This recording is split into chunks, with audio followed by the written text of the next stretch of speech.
Vamos falar sobre organizar a vida. Mas calma, não daquele jeito que a gente costuma ver por aí, com agendas perfeitas e mesas imaculadas. A gente vai mergulhar numa ideia muito mais profunda, a de que a verdadeira organização é, na verdade, um processo interno, silencioso. É um alinhamento entre o que a gente sabe sobre nós e aquilo que ainda nem descobrimos. Então vamos pensar. Como é, de verdade, uma vida organizada?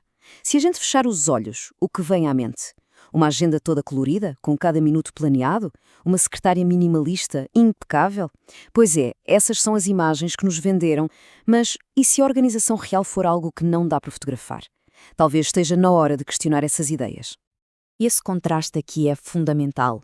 De um lado, temos a imagem, aquilo que a gente mostra para o mundo. Do outro, a realidade, o que a gente sente aqui dentro. A sociedade aplaude o calendário perfeito, mas o que a nossa alma busca mesmo é a calma interior. A admiração por uma mesa arrumada é vazia se não existir um propósito claro por trás. A grande pergunta é: estamos a perseguir a imagem do sucesso ou a construir a realidade de um eu integrado? E para alcançar essa realidade interior, essa calma e esse propósito, a gente chega ao ponto principal. A ordem de verdade não é algo que a gente impõe de fora para dentro. Ela é construída aqui dentro.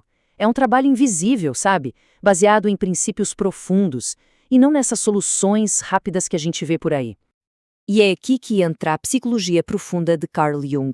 Para ele, organizar a vida não tem nada a ver com produtividade, é um ato de individuação. E a diferença é gigantesca. Não se trata de parecer ter o controle para impressionar os outros, mas sim de se tornar, de verdade, quem se é na essência mais pura. Mas o que significa individuação na prática? Bem, é o processo de olhar para dentro e juntar todas as peças. E não só as partes que a gente gosta, as partes bonitinhas. É integrar também o inconsciente, os nossos medos, as nossas contradições, os sonhos que a gente deixou para trás. É um compromisso radical com a nossa verdade interior para nos tornarmos completos, inteiros. Certo, mas por onde é que se começa um trabalho tão profundo assim? A resposta pode ser surpreendente. A matéria-prima não é a ordem, mas sim o caos. É isso mesmo. Toda a confusão, a desorganização e a incerteza nas nossas vidas, esse é o material bruto que a gente vai usar para a nossa transformação. O princípio fundamental é este. O nosso mundo exterior funciona como um espelho. Aquela confusão na secretária que nunca acaba, as relações que parecem não avançar, a procrastinação constante, raramente são problemas isolados. Na verdade, são manifestações visíveis de uma desordem interior que talvez a gente tenha andado a ignorar. E esta citação de Jung, olhe, resume tudo de forma brilhante. Tudo o que não enfrentamos em nós mesmos, acabamos por encontrar como destino. Ou seja, aqueles problemas que parecem simplesmente acontecer connosco, como se fosse o destino, muitas vezes são as partes de nós que a gente se recusa a ver. E de onde vem esse destino? Vem daquilo que Jung chamou de a sombra.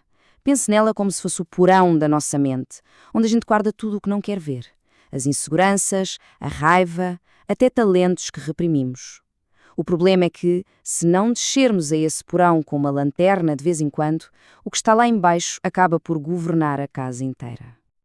Ok, acho que já entendemos o problema. O caos lá fora reflete a nossa sombra cá dentro. Então qual é a solução?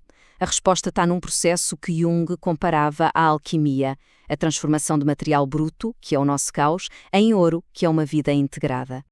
E este processo todo pode ser dividido em 2 passos práticos. Primeiro, criar o recipiente. Pense nisto como o preparar o laboratório de um alquimista. É preciso um espaço seguro e protegido para fazer este trabalho delicado.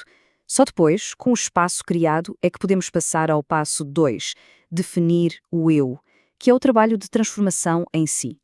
Então, como é que se cria este recipiente? Não é nada de outro mundo. É sobre criar espaço mental. Começar o dia com presença, em vez de saltar logo para o telemóvel. Reduzir as distrações externas que nos roubam energia. E o mais importante, assumir o controle da nossa atenção. Porque para onde a nossa atenção vai, a nossa vida vai atrás. Proteger a atenção é literalmente proteger a alma. E depois de criar esse espaço, vem o trabalho de definir o eu.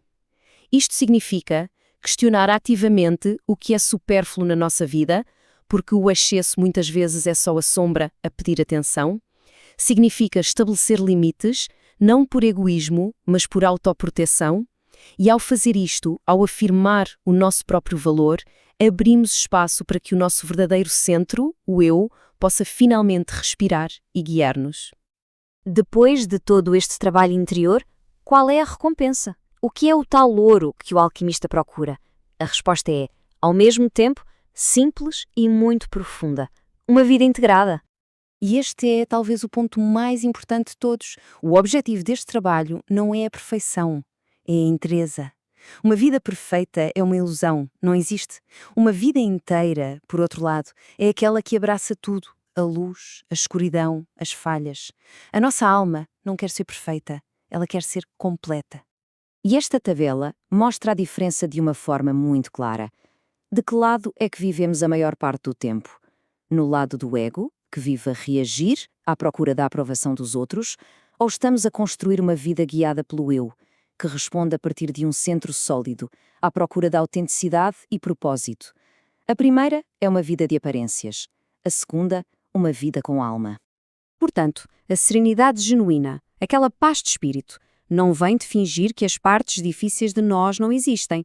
A verdadeira paz nasce quando se deixa de lutar contra si mesmo e se começa a dialogar com todas as partes, luz e sombra. É nessa reconciliação silenciosa que se encontra a liberdade de ser inteiro. Ok, tudo isto parece muito profundo, mas como é que se aplica na prática, no meio da correria do dia a dia? A chave é perceber que isto não é um projeto com um princípio e um fim. É uma prática contínua, uma transformação diária. A verdadeira mudança não é um evento explosivo, espetacular. É uma alquimia silenciosa, forjada no dia a dia. Acontece através de pequenos hábitos, de pequenas escolhas conscientes que, quando somadas, transformam a nossa vida por completo. E o que são estes hábitos alquímicos? São coisas incrivelmente simples, mas com um poder imenso. Coisas como 5 minutos de silêncio pela manhã.